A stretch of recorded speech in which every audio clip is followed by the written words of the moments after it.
Meu nome é André Silva, estás com a Hiper FM e está neste momento a começar o episódio de uma pitada de nutrição desta semana com a Filipa Custóias, nutricionista. Filipa, bom dia, bem disposta? Olá, bom dia, tudo bom e tu? Bom dia, também estou bem. Filipa, hoje o assunto a ser debatido nesta rubrica é sensível. E não me venham cá dizer, e tal, não, eu mantenho... Não mantens, Pois porque isto não. é um assunto sensível e difícil, porque É está verdade. frio. Exatamente, porque está frio. Então, o episódio de hoje vai ser sobre como nos mantermos hidratados durante o inverno. Apesar de ainda não ser inverno. Vou-te ouvir com muita toda a atenção. Não é que eu não ouça, mas hoje vou ouvir e tomar nota. Assim ótimo, é que é. Trouxeste o bloquinho, muito bem. Então, Vamos lá. Realmente este é um tema muito sensível porque para muitas pessoas, se é um desafio beber a quantidade que devemos beber de água no verão, no inverno então não se fala.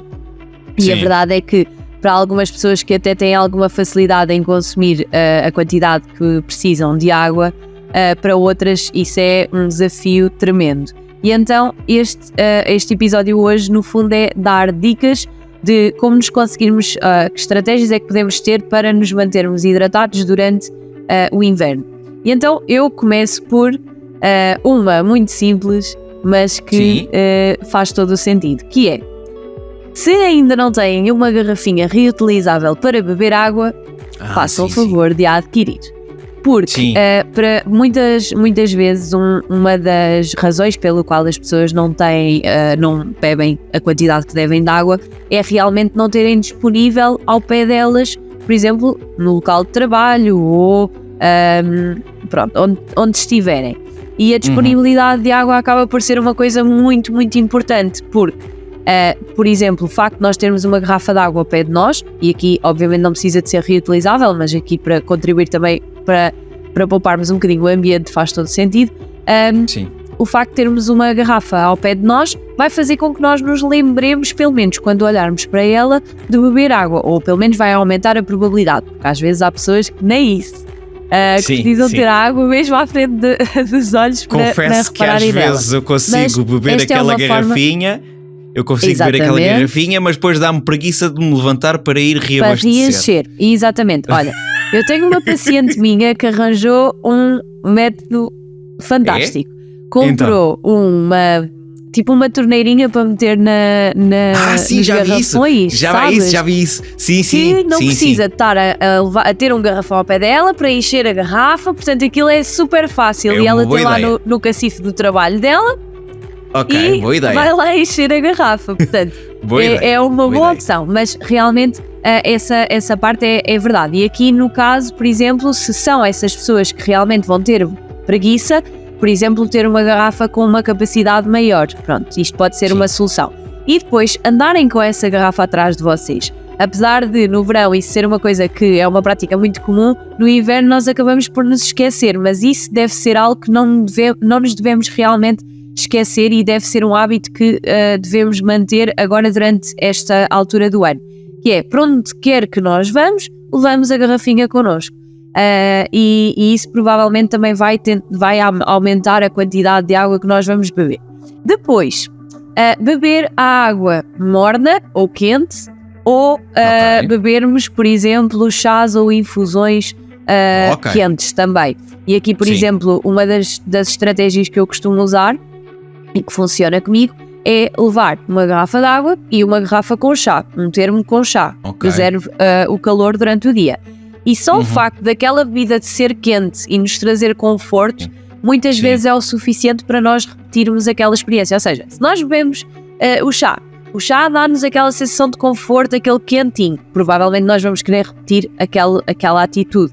Portanto, isso é uma das coisas que pode ajudar. E aqui eu chamo só a atenção para os chás ou as infusões que promovam a diurese, ou seja, que promovam a excreção de água, as idas à casa de banho, que pelo contrário vão ajudar a desidratar, ou seja, vamos estar provavelmente a libertar mais água do que aquilo que deveríamos e podemos estar a desidratar. Assim como os chás que contenham cafeína. Ou seja, portanto, tu o chá aqui queres verde, promover... o chá preto... Tu queres aqui promover a ideia de consumirmos o chá como forma prazerosa, não com outros objetivos. Não com o objetivo de ingerir líquidos. Sim, mas não é com o perca de peso ou ir mais vezes à casa de banho. Exatamente, claro. Aí que eu queria sem chegar, dúvida. Sim, André, obrigada, sem dúvida. Portanto, não como uma forma de... Um chazinho de frutos vermelhos, por exemplo, de canela e maçã. Gengibre com canela. Bota. Variarmos nos chás que consumimos. E aqui no caso, por exemplo, os chás que contenham cafeína, porque, por exemplo, há muitas pessoas que têm aquele hábito no inverno de beber uma chávena de chá antes de ir dormir, e se vamos estar a consumir um chá com cafeína, não faz de todo sentido. Beijinhos, mãe. Realmente... Beijinhos. Ela não sabia, coitada. Pronto, agora já sabe. Porque realmente não vai promover uma boa qualidade de sono. Depois, comer sopa. Aquele clássico. Sim. Para além de ser uma forma de consumirmos mais água, vai obviamente também ser aqui uma excelente fonte de imunidade. E aqui, mais do que shots de imunidade e coisas do género, a sopa sem dúvida que é o melhor remédio que nós temos. Portanto, rica em vitaminas e minerais. Portanto, uma forma também aqui de nós conseguirmos aumentar o volume de água que ingerimos no dia. Depois, comer alimentos com uma quantidade maior de água, ou seja, alimentos que também nos hidratem, como é o caso, por exemplo, das frutas. Agora, fruta da época, temos as laranjas, as tangerinas, que são ricas em água. Também há alguns legumes, como é o caso, por exemplo, da couve-flor, da abóbora, que realmente têm uma quantidade grande de água na sua composição e que vão ajudar aqui a também nos mantermos hidratados. E depois o caso, por exemplo, dos laticínios ou das bebidas vegetais, o leite, o iogurte, pronto, todas essas formas de soja, exatamente, portanto devemos incluir. E agora acho que faz sentido também falarmos sobre como é que nós sabemos se estamos desidratados, não é? Ok. E por isso, não é? Quer dizer, porque estamos aqui a tentar promover a hidratação, mas para sabermos se a quantidade que estamos a consumir é realmente a quantidade certa.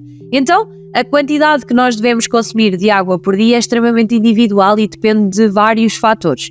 No entanto, nós conseguimos perceber se a nossa hidratação está a ser correta, por exemplo, através da cor da urina. Ou seja, a urina não deve estar escura, ao longo do dia ela deve estar um amarelo clarinho ou quase transparente. E se virmos que a meio do dia vamos à casa de banho e a nossa urina está escura, significa claramente que estamos desidratados e que devemos aumentar o consumo de água. Depois, existem aqui alguns sintomas que nós muitas vezes não conseguimos bem perceber e que estão realmente associados à desidratação, que é o caso de nos sentirmos cansados e com dor de cabeça. Há muitas dores de cabeça que têm a ver com esta desidratação. E muitas vezes, agora durante esta altura do ano, e os locais onde trabalhamos têm ar-condicionado ou têm aquecedor, que acabam por a desidratação. Exatamente. E que muitas vezes nós não damos conta disso e estamos ali com dor de cabeça recorrentemente no nosso trabalho e não conseguimos bem perceber o porquê, e pode ter aqui a ver também com a hidratação. Depois, por exemplo, nós temos a pele seca e as mucosas secas, ou seja, claro que o frio também promove esta secura da nossa pele, mas se não estivermos hidratados ainda vai acelerar e ser mais notório. Portanto, aqui olharmos para a nossa pele e percebermos se ela realmente está seca, e no caso das mucosas, ou seja, se por exemplo temos pouca saliva, se por exemplo, olha, uma das coisas, normalmente durante o inverno ou nesta altura do ano estamos mais doentes, temos um bocadinho mais de mucos para deitar fora, como eu, por exemplo, que se nota perfeitamente da minha voz. E a hidratação é extremamente importante para que esses mucos estejam hidratados e que nós os consigamos libertar mais facilmente. Portanto, é importante até nisto. E depois, um grande sintoma e que também muitas vezes nós não conseguimos entender é se estivermos com muita fome. Às vezes essa fome não é fome, é sede. Porque realmente a nossa...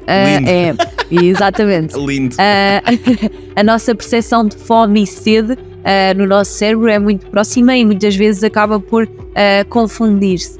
Então é realmente às vezes uma forma que nós temos para perceber. E quando temos sede, então aí é porque realmente já estamos bastante desidratados e não é habitual, mas realmente no inverno é comum nós não termos tanta sede como é no caso do verão, mas não quer dizer que nós estejamos realmente desidratados também, portanto olha, deixo Filipa, aqui algumas estratégias. Sim. Deixa-me dizer-te que o chá para mim é daquelas que, como é que eu não me lembrei mais cedo? Realmente o chá, eu bebo pouco chá, mas quando bebo sabe-me bem. Sabe-te então bem. Faz mais, rapaz. Exatamente. Até podes fazer, por exemplo, num termo com meio litro ou 1 litro e já é aquela quantidade de água que bebes. Ao longo do dia, sim. Exatamente.